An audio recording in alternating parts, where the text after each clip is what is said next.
Infowars Nightly News in the last week has been investigating one of the most frightening trends that I've ever seen in the city of Austin, Texas, where I live. And we know that all policing is basically globally and federally designed.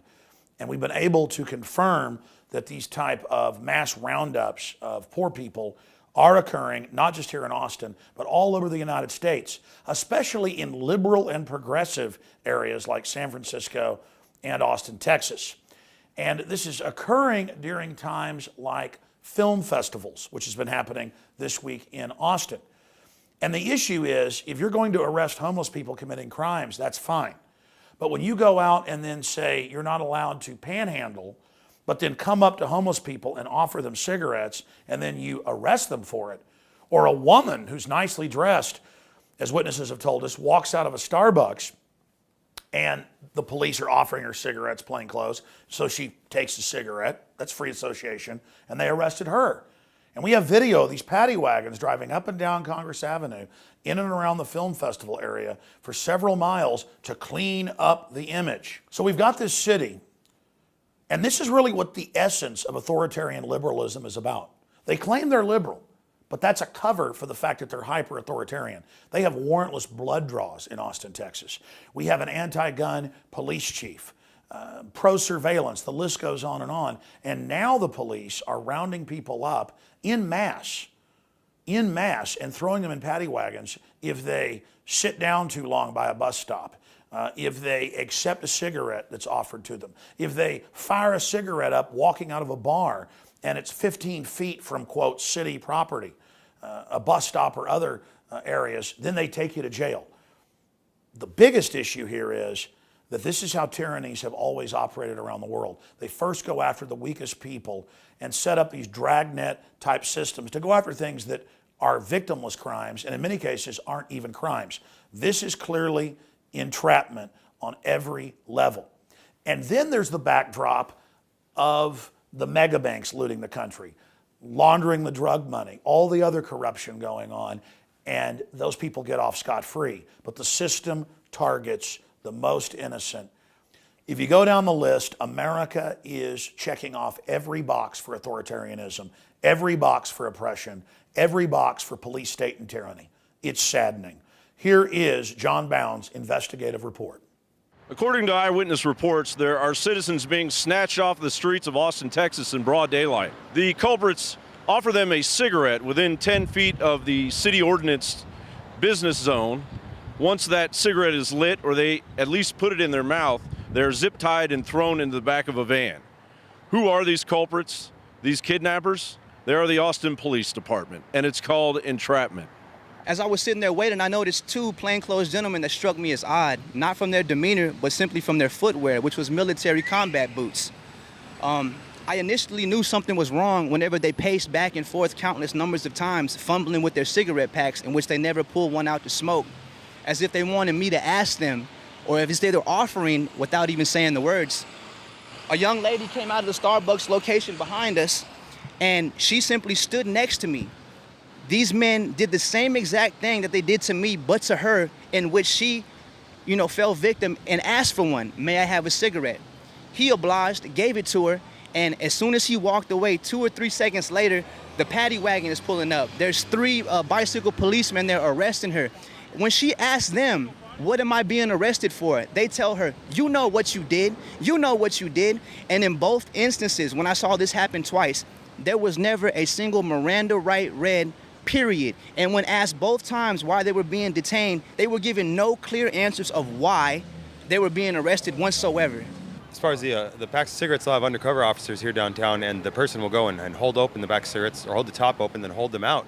And when the person comes over to get one, if they ask her anything like, is this okay, or give any indication like that, a question or a query, they're ticketed for aggressive solicitation. There's been quite a few incidents as far as witnessing personally. There's been twice. All repeated efforts to speak with a public information officer regarding these eyewitness reports of blatant entrapment were delayed. I was finally given this cryptic explanation of the violations via email. So as we get poorer and the rich get richer and they Manhattanize our urban dwellings into their own little playpen, the banks go unnoticed Every major outlet is reporting that they are funneling drug money through their pesky little hands. So why is it that humanity is on trial? Why is it that sitting down is a crime and funneling billions of dollars of drug money for Mexican cartels only gets you a slap on the wrist? People get tired, so they sit down. I mean, yeah, we panhandle out here, but this is Austin. You go to jail for every little thing, throw you in the back of the paddy wagon, take you in. As I scrutinized the APD's monotonous sting on humanity, I noticed two officers standing in front of one of their master's houses and decided to educate them. You know, you're standing in front of a bank right now, Bank of America. You know, the Bank of America is on record for laundering billions of dollars of drug money for Mexican cartels. I did not know that. As the police state's power continues to grow, you better believe that Infowars.com will be there to report on it. For Infowars.com and the Nightly News, I'm John Bound. Before we demonize the homeless, it's important to remember what Christ said. What you do to the least of us, you've done to me. And I get annoyed by aggressive panhandling bums. I get annoyed by the drag rats here in Austin, Texas, and I know you've got them in your city. But we've still got to protect their basic Bill of Rights and Constitution, because if they lose their basic rights, we will lose them as well. What happens to the least ends up happening to everybody. And that's why it's important to follow suit like the police have done in New York City. Under orders by Bloomberg and Giuliani before him, they would arrest people that sat for more than 10 minutes on a park bench. They would arrest people sleeping in the park. But the face of the homeless has been really changing, not just from winos and drug addicts, but to poor families and seniors and folks that are really part of the swelling ranks of people that are homeless, many of them working homeless, and veterans that live on the street. And despite the fact that Giuliani and now Bloomberg have ordered the police to crack down on the homeless, the police are refusing to arrest the homeless sleeping on the street or trying to stay warm on the subways. And the yuppies are having to be around them and actually see what's happening in this country. And it's going to get a lot worse before it gets better. If we go into a real meltdown depression, there will be tens of millions of people homeless. We've seen the globalists do this worldwide, so we need to right now not let police departments, under Homeland Security direction, set the precedence to just be kidnapping and scooping people off the street, where a woman walks out of a Starbucks and a plainclothes cop goes, well, sure, I'll take a cigarette. Boom, arrested. This is tyranny. And finally, we need the press and the state-run media to do what the New York police have done. Disregard your orders to demonize the homeless and have them scooped up and basically thrown in prisons. Stand up for everyone's basic Bill of Rights and Constitution. Why is nascent iodine so important?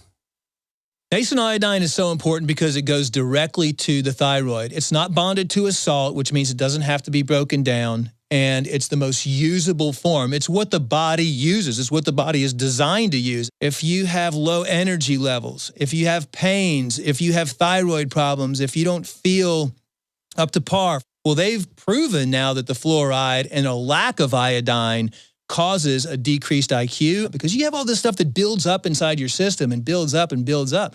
And that's why some people, when they start taking iodine, will have what's called a Herxheimer reaction or a detoxification reaction. But that's a good sign. That means you're detoxifying all that fluoride buildup, the mercury buildup in there, the bromine buildup in your system, and the chlorine buildup in your system. You don't want those things. All of those things have been proven as carcinogens. That's one of the reasons prostate cancer is on the rise too, is because prostate takes up iodine, and the men that are lacking iodine causes the prostate to become cystic and causes the prostate to swell and eventually leads to prostate cancer. There's been an extreme rise in polycystic ovarian disease, PCOS, with women, fibrocystic breast disease, because iodine is stored in the breast tissue, the ovaries, the prostate glands in men. It's utilized by every single cell in the body. Why does this almost taste good compared to other iodine that tastes horrible? That's because it's real iodine atomic form. We wanted something that's going to go straight into the bloodstream and straight into the thyroid gland. We wanted to put it in a vegetable glycerin base. That's a USP kosher certified vegetable glycerin base. And that product is not tested on animals. It's vegan friendly, it's gluten free, it's GMO free. Of all the things I've done, Nascent Iodine was just absolutely amazing. So we developed with Dr. Group a double strength, low price. InfoWarsLife.com, Survival Shield, the Atomic Nascent Iodine, available right now.